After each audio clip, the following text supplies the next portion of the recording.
Hello, you're listening to Recommendations from My Otaku Spouse, or Otafu Susume, Episode 1. I'm Jenn. And I'm Wes. So let's get started. So hi everyone, this is Jenn and Wes, and welcome to Recommendations from My Otaku Spouse, or Otafu Susume for short. If this is your first time listening, thanks for coming. So we decided to start this up as we found that there's a lot of crossover in what we like in our different geeky pastimes, but there's a lot of things that we keep recommending to each other that the other person doesn't listen to or watch or read or play. And so we decided that we're going to start forcing the other person to experience some of our favorites. Well, it's not that we don't have, we don't want to watch each other's recommendations or read each other's recommendations. It's more just because we just don't have the time, and it's kind of difficult unless we sit the other one down and give it to them and go, here, enjoy this, and let me know what you think. It's also sometimes that we're lazy. It's mostly because we're lazy. Anyway, so we kind of split it up into different categories. You've got, of course, manga, you've got anime, you've got Western comic books, you've got video games, probably other things as we come to it. Movies, TV series. TV. Yeah.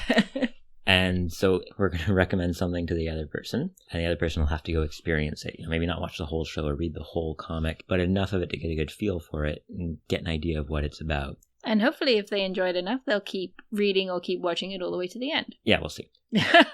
Ouch. Other basic things are just like, we want to keep it mixed up. It'd be really easy for us to just keep recommending, oh, you've got to read this comic, you got to read this comic, you got to read this comic. Oh, really easy to do that. Yeah, so we're going to try to make it so that you do have to recommend a different style of media every week. So you just can't do the same thing twice. Yeah. And we'll try and keep them kind of on similar veins to each other. Vaguely, loosely similar veins. Let's put it like this. If you can find the connection between what we recommended, drop it in a comment or something, and we'll see if we buy it or if we were just spouting off. Probably the latter. Anyway, let's jump into week one. I recommended for Jenn a great delinquent manga called Rookies. And I recommended to Wes one of the first manga I ever read called Meteor, Methuselah, or Immortal Rain in English. So I recommended Rookies, as I said. It's a delinquent manga, came out in the mid-90s. Delinquent manga really kind of just stopped being published a few years back, which is a shame because it's great fun. It always had great crossovers. You've got the classics like Yu Yu Hakusho, where you cross it with just a shonen battle manga. You've got a lot of just straight up delinquent manga. GTO was great. Gokusen was great. Rokudenashi Blues is written by the same person as Rookies. A lot of people just trying to rebel against what was society. And Rookies took it in a way, but still while showing, of course, like whenever you see gangsters and things, oh, they're actually nice people or something like that. And Rookies took the delinquent manga and crossed it over with your sports manga, baseball. We're going for Koshian style. I tore through it. It's 20-something volumes. I tore through it. It was fantastic. I liked it enough that I even watched the live-action drama, and I watched a live-action drama movie. And for anyone who's ever tried to sit through a Japanese drama adaptation of a manga, it's painful. It's painful. It proves that I had to have liked something about it, because those can be very difficult to sit through. Actually, I think the only delinquent live-action I've seen was Gokusen, and that's only because of Pretty Boys. There was nothing good about that show apart from Pretty Boys. I've never watched the Gokusen live action. I've heard horrible things about it. The manga's pretty good. That one's more, I guess it's delinquents and Yakuza mixed with just school learning. Enough on that. So I told Jenn, you gotta read Rookies. You gotta tell me what you think. And I read Rookies. And she read Rookies. And I read 2 volumes of Rookies. And I have to say, for a baseball manga, they don't play much baseball. They're mostly beating the crap out of each other. It's a delinquent manga. So we should probably actually say what it's about. It's about this teacher who he moves to a new school, and he's put in charge of the class that's full of the baseball club. But everyone in the baseball club is just delinquents. They're rude. They never turn up to class. They're always skipping. They're always getting into fights. And the school wants them gone. But in Japan, you can't just expel students because it'll look bad on the school. Yeah, it's one of those interesting things. So they bring in the teacher with the hope that, because the teacher has the supposed violent background. Mm. And so the hope is that he'll get in a fight with the students, and the students will withdraw from the school. Because if the school expels you, the school failed to teach you and they're at fault. But if you withdraw, you failed to be taught, and that's your own fault. Yeah. So they're trying to force this teacher and these students to both leave the school on their own volition. Yeah. Or at least that's the president's idea behind it. And this is all revealed in volume 1. Yeah, there's really not many spoilers at this point. Yeah. Yeah, it's great. Koichi comes in. He's the modern lit Japanese teacher. Yeah, what I really like about him is that he is an eternal optimist. And I love that in a character. I love, in this school, it kind of feels like a real Japanese school in a way, because all the teachers are like, I don't really want to be here. I kind of just want to do my job and go home. I don't really want to try. Whereas he's like, I really want to inspire these kids, and I want to give them a dream, and I want to give them a goal to work towards. And he says all these really cheesy things. And even when people laugh at him, he's like, yeah, I didn't say anything wrong. This is how I feel. What's wrong with that? And so his eternal optimism mixed with punching, because that's apparently the only way that guys can communicate in this universe is through punching each other in the face. Once again, it's a delinquent manga. And that holds true. Even though delinquent manga aren't being published much anymore, punching to gain friends is a strong theme that will forever exist in at least boy-oriented manga. Yes. I don't exactly like that so much, because I do think that there should be guys can communicate with voices too, not just punching. Well, they do. I mean, there is punching involved, as again, I'm going to keep reiterating, it is a delinquent manga.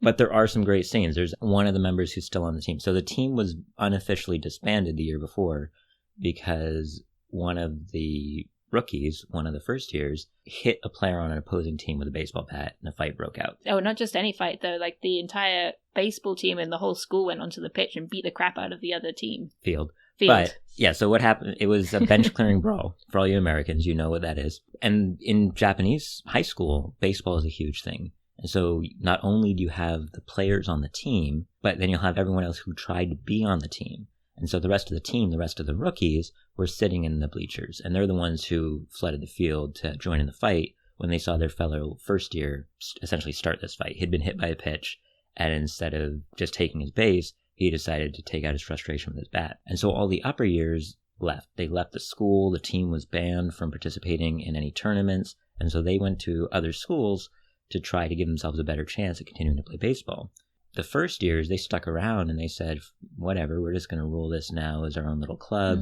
We don't care about baseball. We're just going to use it to have a clubhouse. We have to be a part of a club, so now we are. We don't have to worry about teachers getting in our way. And because they're all violent and angry, the teachers don't want to get in their way. They're like, we're just going to leave them to it because we don't want to get beaten up by these kids. Yeah, but there's this one first year on the team, and he just really, really wants to play baseball.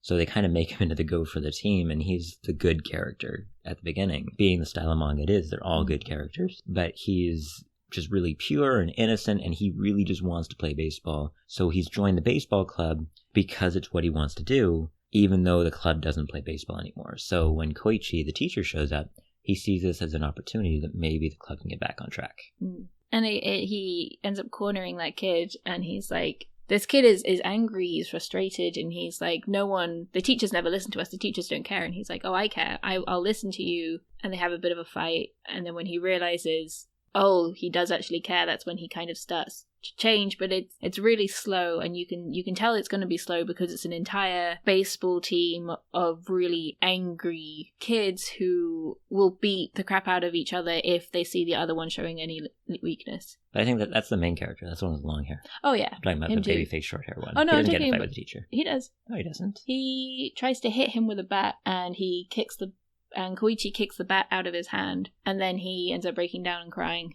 And they have this whole 1-to-1 on the side of the river. Clearly I need to reread this. Clearly you do. So what I really like about this manga is the facial expressions. They're so well drawn. It's actually a really, really nicely drawn manga, but the expressions are just so full of emotion. And Koichi is just such, as an eternal optimist, a hilarious character anyway. So his expressions are probably some of the best. Yeah. I know one of the things that really made GTO stand out as a manga, Great Teacher Onizuka, as a manga and an anime, were the expressions again. And when they got the actor to play that one in a live action, it was the same thing. They were really focusing on the expressions. Koichi takes everything Onizuka did and just does it one step better. I'd have to look at the dates to see which came out first, but he's got kind of the troubled past that they hint at and talk about and look at. But he's got the great facial expressions. He's got that really, really just forward-facing emotion. Everything he does just drives him to help these students. And luckily, instead of having a full class full of delinquents like Onizuka had, he just has a baseball team. Another thing I like is how it has a really good balance of comedy and drama and, I suppose, action in a way.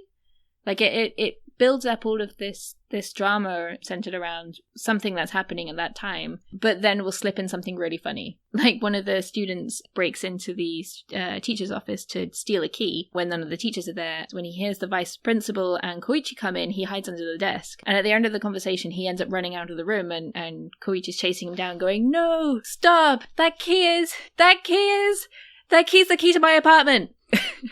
And the kid just kind of has this look on his face like, what? And it was so, I was laughing out loud. And actually I laughed out a lot with this manga. Yeah. But the drama keeps making me want to keep reading to find out what happens next. And I am tempted to read the whole thing. All 24 volumes? It's 20-something, yeah. 20-something. It is. It's unlike, so I was saying earlier, Japanese high school baseball teams can be these huge, massive affairs. If you've seen Ace of Diamond or Diano Ace or whatever they're calling that, or, even ones like Cross Game or Touch or those types, there's classic baseball or one outs. There's so many characters that usually they'll focus on a core group and just kind of the rest are these nameless background characters. Actually, Diano Ace did a really good job of giving everyone their place in the team. But this one as well, you've gotten rid of all the upper years because they went off to actually play baseball and you're left with these delinquents, but they all have very defined character types. They've all got different emotions, different drives, different motives, the things that are bringing them to the team, who they are, where they are in the team, and then they all change as characters too. You don't have someone who ends this manga the same way they started it because they're just being constantly affected by those around them and the circumstances and the events that they go through. So author does a great job really making you care about all these characters, not just the team players. You've got a bunch of side characters who come in, a bunch of people who are running around the school, other schools that they play against. Really good. I'm actually liking how the teachers are portrayed. Like, they're all kind of shown at the beginning as being really, as I said, kind of not really bothering with the students, and they seem kind of slimy, especially the vice principal. But I'm starting to get a hint that the vice principal just likes his rules a bit too much. And despite everybody not liking Koichi because he goes against the grain of what's expected of him, they're starting to warm up to him. Even this early on, only very, very slightly, and I imagine, because I haven't read that far, I imagine that the teachers will also end up changing thanks to him. Is that the case? Or the author's done an interesting thing with the teachers, because the teachers are all adults, and kids are more likely to change than adults. And so you see changes in the teachers, but the author does a great job at making them more subtle. Some of the teachers are jerks, and they're going to stay as jerks, but you'll still see a slight change there. Others will have more of an effect. There was a good movie that came out a couple years back called Birigaru, or it was translated I was thinking that, Flying Colors. Flying Colors. And the main character's homeroom teacher is a jerk. And by the end of the movie, he's still a jerk, but you can see that what the student went through has changed him somewhat. He's still going to be kind of stuck in his ways. He's still going to look down on people who don't try. But he is going to realize that, hey, they are still kids and they can still change. And you're going to see similar changes like that in the teachers in this, where their basic personalities won't change as much, but it's not just this is character A and they're going to stay, there's a teacher A and they're going to still be teacher A at the end of it. Yeah, I was getting very, very strong Flying Colors vibes. And I think it's probably easier to portray that in a novel, because Flying Colors was originally a book, wasn't it? Yeah. And a 20 plus volume manga is having a slow burning change, but in the Flying Colors movie they don't really explore that very much. But I was getting very strong Flying Colors vibe where kind of a teacher is working with a student to help them turn their life around and to help them improve, although Flying Colors was more fueled by the student's desire to change rather than the teacher's desire to change her, whereas in this manga it's really the teacher trying to change all of his students. That's a little unfair, because I think the teacher, we're getting off subject, but I get the teacher, the Juku, really does push her to change a lot. Is the teacher at school is a jerk. Oh yeah, the teacher at school is a jerk. The only reason she goes to the cram school is because she wants to improve herself. No, she goes to the cram school because her mother forces her because she's about to get kicked out of school for smoking. Oh yeah. But then, oh yeah, that's a good point. So I guess they are both about teachers who inspire their students. And on that subject, Birigaru, I didn't even think about it. Recent delinquent manga, slightly different from some of these other delinquent manga I said. Actually, a recent novel. delinquent movie or novel, not manga. Really good though, highly recommend. But that's focusing on delinquent. Yes. Yeah, it's still delinquents. It's delinquent girls. Okay, so shall we move on to Meteor Methuselah, or Immortal Rain in English, which I recommended to Wes. This was one of the first manga I ever read when I was younger, when it was being published by Tokyopop, who went under and never finished it. I got the whole thing in Japanese anyway because I loved it so much. It's I would say, high fantasy about this girl, Machika, who she's hunting down the Immortal Rain, or the Immortal Methuselah, because she's a bounty hunter and her father was a bounty hunter, and Methuselah was the one bounty that he could never catch, and so she's kind of doing it to not really avenge, but kind of doing it for her father. Yeah. And she ends up finding out that he is not a bad guy. He's just kind of tired of people trying to hunt him down. But it kind of takes a whole different direction after that, where you find out a lot more about why he's called Methuselah, but his real name's Rain, hence Immortal Rain. And you find out why Rain is immortal and kind of the clockwork behind it. And I think that one of the things I love about this is not just the interaction between all the characters, but also the motivation for why the bad guy is a bad guy. So I'm 3 volumes into this. Yeah. And I'll tell you right now, the bad guy's just a jerk. From what Jenn was just describing, anyone who watched Toonami in the early 2000s may have thought it sounded very similar, because so as I said, I'm 3 volumes in, and I am getting some very strong Trigun vibes from this. It is set in, it's not steampunk, but it's kind of a diesel punk post-apocalyptic world. And you've got bounty hunters, you've got an immortal man, and you've got slapstick gags all throughout the manga. So I was definitely getting some Vash the Stampede vibes from Methuselah, where, they kick open a window and they jump down and they're being followed by bounty hunters, and there's this big standoff between the bounty hunters and Machika, and she turns around and Methuselah's been caught in these giant gears of a clock, and he's kind of getting sucked slowly into, and he's like, yeah, I'm stuck here, sorry about that. And so you're going to get these little gags and stuff all the way through it that make me laugh quite a bit. Actually, there's a recent one in a flashback where he's working at a church trying to be a priest, and one of the little orphans at the church comes up and gives him a letter. It's like, hey, I wrote this for you. And he looks at it and he goes, oh, this is so great. You're learning so well. And then like 3 pages later, he hands it to a friend and says, hey, can you read this letter for me? I can't actually read. And one of the things, so gets recommended to me. And I said, okay, before I just dive right in, what kind of manga am I looking at here? And that's half the fun, just diving right in. Yeah, well, I think one of the things is you'll find it categorized online as a shojo manga. It's not. Whether it is or not, it's categorized as a shojo manga, and I think that's where you're going to get a lot of the tonal differences from Trigun, which is very much a shonen manga. Trigun, which I haven't read all of, I've seen all the anime, watched Badlands Rumble. That was actually one of the first parts where I was going, this is very similar. Is this scene where Machika and Rain are on a train going through this vast open desert area, and bounty hunters ride up on this big mechanical robot and board the train to capture him. And I was going, man, I remember that's almost the opening of Badlands Rumble, and I think it happened during the series as well. Both Trigun and this came out in the mid to late 90s originally, so who knows who was borrowing from who, or if it was just 2 similar themes. But beyond some of the similarities, from what I've read so far, it does have a very different feel as well. The characters are fun.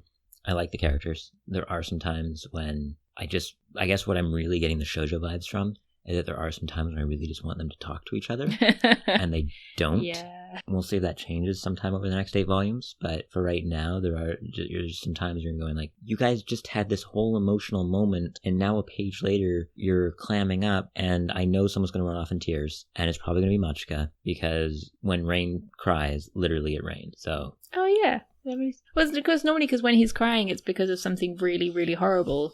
And so Rain is always a good way to emphasize, this is depressing, you need to feel sad in manga. Yeah. Or at least older manga, not really so much anymore. Yeah. And so there's this whole flashback, how did Rain become immortal? What's going on? Where's the story going? Who are these people that we're being introduced to? Which, I'm going to say right now, spoilers, Rain is not a plant, at least as has been shown to me. He is not a plant. A plant? Trigun spoilers, sorry. What? And he does not have a gun implanted in his arm that can shoot a hole in the moon. Is that Trigun again? Trigun again, yes. Okay. Do you need to recommend Trigun to me? Trigun's brilliant, and I've recommended it in the past. You just never watch it. So yes, your next week is Trigun, and you will see these similarities that I'm mentioning. Okay. Spoilers for next week's episode. But it is, so I'm 3 volumes in out of 11 volumes. The pacing feels really well. I'm not getting something like, oh, this should be moving faster, this should be moving slower, why haven't you already told me this? They're doing a good job at introducing characters and making go, well, this person's interesting, and then kind of adding bits onto it. You've got this whole secret organization going on right now that all you know about them is that they're going around digging up relics of the past and somehow making a ton of money off them. And that's how you're first introduced to them. You're like, well, that's interesting, but this is before you know anything about Rain and his background. And as they introduce more about Rain's background, they show you more insight into the secret organization, and you're really seeing this crossover between the two that's getting really interesting. Did they reveal the overarching bad guy for the whole series? Oh, yeah. That's why I said at the beginning, the bad guy's a jerk. Jen was just saying he had motivation, but I doubt it. His motivation is he's a jerk, but we'll see if that changes sometime over the next 8 volumes. We'll see if I start to like him, although I doubt it. Oh, no, you're not. Well, I'm not going to say. Good. Because spoilers. Good. But should I say about why he's doing what he's doing? Because I think it's one of the most interesting things about the story as a whole. Oh, I mean, they reveal that in Volume 3, why he's doing what he's doing. And I don't really want to drop it here, because when the reveal happens, I think it's pretty good. That's true. So let's not give the spoiler. And so they give a reason for it, and based on what the characters have been saying up to that point, you can kind of grasp some of his reasoning, but he's still a jerk. Well, yeah, he's a bad guy. He's supposed to be a jerk. Well, yeah, I suppose. I guess it's the thing, though, is that in Rookies you don't really have an antagonist, because the antagonist is society, but in this, it's because it's fantasy, it's good to have an antagonist that protagonists are working against. And I like that, and I like how just he really does have the best motivation for why he's doing what he's doing. And that's not something you get, like, often in fantasy stories, the antagonist is just doing it because they're evil or because they're getting revenge because their family were killed off or something like that. But I feel like he has a really good reason for why he's doing what he's doing. And I want to say it, but I can't. Getting revenge for your family being killed off is fine. That's good motivation. Yeah, I mean, but... I mean, if you were killed off, yeah, I'm lazy, but... Ouch, thanks. I mean more if you're destroying... If you're like those mustache-twirling bad guys who want to destroy the world. Yeah, I suppose. Some men just want to watch the world burn. But enough Batman. So we kind of both gave it away in our little talking about it. Oh, sorry, do you have more questions about it? Oh, I was going to ask if you want to keep reading Immortal Rain. Are you going to try and finish it? That's where I was just going. Oh, okay. I was saying we kind of just gave it away in both of our talks about it. I get the final part of this would be, are you going to finish it? And I definitely think, I'm going to be burning through these next 8 volumes to see where it goes, to see what happens to the characters. Jen's telling me it's my favorite manga ever. Then one of them. One of her favorite mangas ever. Then yeah, I'm really hoping for a good payoff. I'm not saying that you need a good payoff to redeem it or anything. There are definitely some shows or comics or whatever where you're just like, oh, this is such garbage, why am I still reading this? And then the ending's really good. And this isn't that at all. Or it just never ends. Skip beat, we're looking at you. Yeah. But this one, it's had a good build up so far. I'm hoping they just continue that. If you hit a dry spell in the middle volumes, that'll be kind of a bummer. But yeah, I'm definitely going to keep reading it through. Great. How about you with Rookies? I'm definitely going to try and finish it, although it's like 20 volumes. But we are going to Japan for 2 weeks, and I have it on my e-reader, so I guess I better finish that before we start recommending the next thing to each other, otherwise we're going to have a lot of backlog. Yeah, I really think this show is just going to make me build up a lot of backlog, but as long as I keep working through them, and as long as they're good. Yeah, well, that's the idea. We're hoping that they're good enough that the other one will enjoy it. I'm not going to recommend you something that you won't like. Because that'll look bad on me, and you'll just razz on me for giving you terrible recommendations. I do that anyway. Yeah, that's true. Well, this was episode 1 of Otafu Susume. Recommendations for my otaku spouse. I hope you enjoyed it. Clearly, we've got a lot of work to do because we have to go off and finish these manga. And then before we start, just deciding what we're going to recommend next. Unless you're going to recommend Trigun to me. I already said I am. Okay. I think actually it's going to be a perfect build off of what you just recommended for me. So. Okay, then I'll find something to recommend you back then. Thanks for listening. Thank you. Bye.